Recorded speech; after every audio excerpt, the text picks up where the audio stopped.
completely elated, as in very happy. Excuse me. Matter of fact, I was just going to ride my motorcycle into town here and shoot this video, but my battery was dead on the motorcycle. Yeah, $145 later, I am not so elated about that. But this, I was completely thrilled about this. You see that cemetery in the back, way back there? Now, of course, the camera makes it look like it's way on back there. I'd say I'm about 30, 40, maybe 50 yards from there. Let me move close. Why am I elated? I've made 2 videos about this cemetery about 2 years ago, and it was in pitiful shape. And you could tell by listening to me, I wasn't too happy about it because of how it all came about. This cemetery right here, the Joseph Barton White Cemetery is what this is called. This cemetery, up until, I don't know, past couple weeks, a month, I don't know when they cleaned it, was impenetrable. For instance, you see those 2 monuments right there? Standing where I am now, approximately 25 feet from there, I couldn't see them. There was a tree line, and they were about 10 or 15 feet in the tree line. And unless I got up there and just kind of looked down and looked through the trees and stuff, you couldn't see it. Now, approximately 20 years ago, they built a church right over there, and the family, the descendants of these people, come over here and they clean this up. And they did a great job, because that road out there, I've been up down that road a gazillion times and never knew there was even a cemetery here. And then later, when I took on this hobby, I said, I'm gonna go find that cemetery and document it, and you know, talk about the people buried there, what I know. I couldn't find it.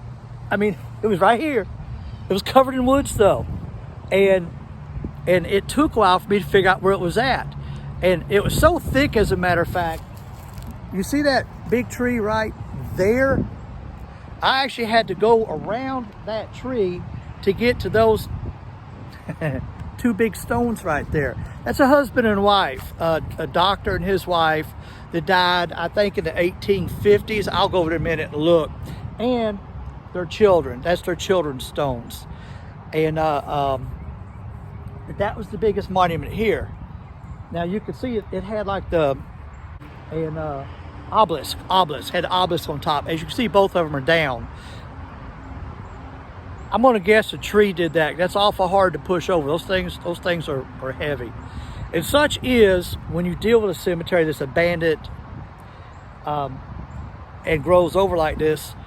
Trees fall, storms, big branches, and they cause problems.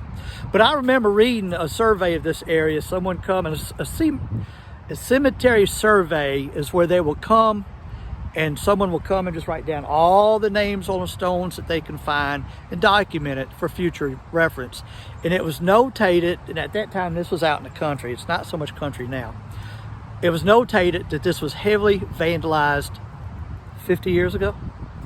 So, but I still don't think those got pushed over by vandals. That's extremely hard for me to believe. I'm gonna pick that up. That looks like a little footstone. It could be a little tombstone, but I'm not gonna pick it up to find out. So when I was here before, I had to crawl around on my hands and knees to get from, man, I tell you what, traffic's out here. Loud truck. I had to crawl around on my hands and knees from the time I entered around this tree right there to here to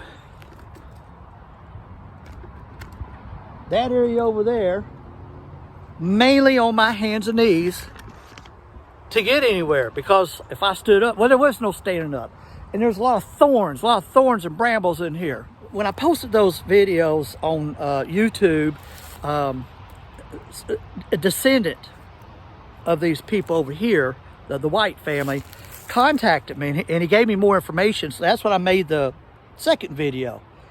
And so apparently a relative or descendant of these 2 come in here with some heavy equipment. It's a husband and wife team. I don't know if they did the clearing themselves or if they hired someone, but they had to use heavy equipment in here. So I can get this thing straight. Lord, brambles are still everywhere. And you can't kill them either. Those have to be pulled out of the ground. That's going to be a fight. My understanding is the church is right over there. Well, behind the camera now.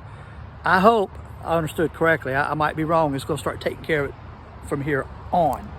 I don't know what the plans are. If they're going to make it really nice, or they're just going to kind of like, at least make it accessible to everybody to get here. I don't know.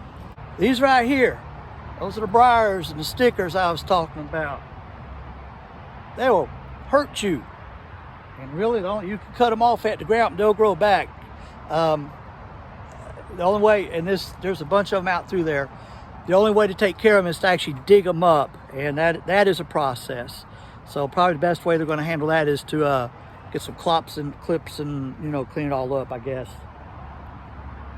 I suppose. I think you can tell. There was like a little brick enclosure there, like a little brick wall.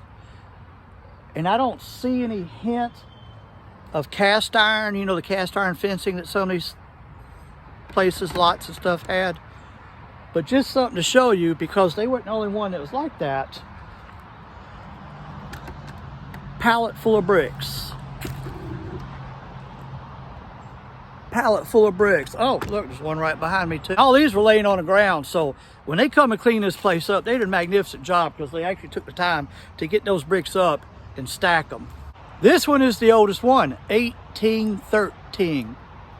It's been 210 years ago.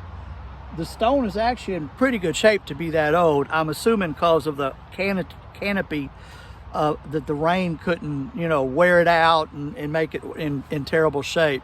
1813. This is one of the wives. I think he had 3 wives of Joseph Barton White. And his stone is next door. It's laying on the ground right there. And I'll show you that in a second. This was Judith White, Mrs. Judith White, who died 22nd April in 1813 at 35 years old. And Mr. Joseph Barton White is right. Oh, watch out, I'll be falling in. There was a tree right here, actually. I'm gonna get this off of here and just see if I can get you a better picture. This stone is in remarkable condition. And I think because it was covered up with inches and inches of leaves. When I was in here the first time trying to kind of video this and figure out what was going on, this was actually buried under leaves. It says, in memory of Joseph Barton White, Sr., born 1772, died 1852.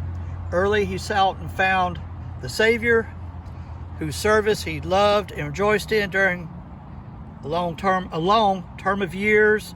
Catholic in his religious views, he was nevertheless a firm Presbyterian, attached upon, give me just a second here, on his conviction that the doctrines and order of the church, which served as ruling elder during the greater part of his long religious life, he was feared by the vicious and honored by the upright. This monument is an affectious offering of one who loved him in life and deplores him in death, shall go to him, but he shall not return to me. And by the way, most of y'all don't know about this, W.T. White, that's actually a maker's mark. Most of these older ones have a maker's mark. This was a person who carved this, and this gentleman actually did quite a few stones that I've seen, and he was out of Charleston, South Carolina. These are more little gravestones or little footstones that I didn't see when I was here before. So even though the oldest known one is 1813, I don't think I'd be out of place to say that there is more here. And these are 3 children that all died at a young age in the 1850s, I think. Now before, again, when I was here, I had to crawl around and deal with the briars and bushes to get to this, to get any information. Don't forget to give it a thumbs up, and don't forget to subscribe.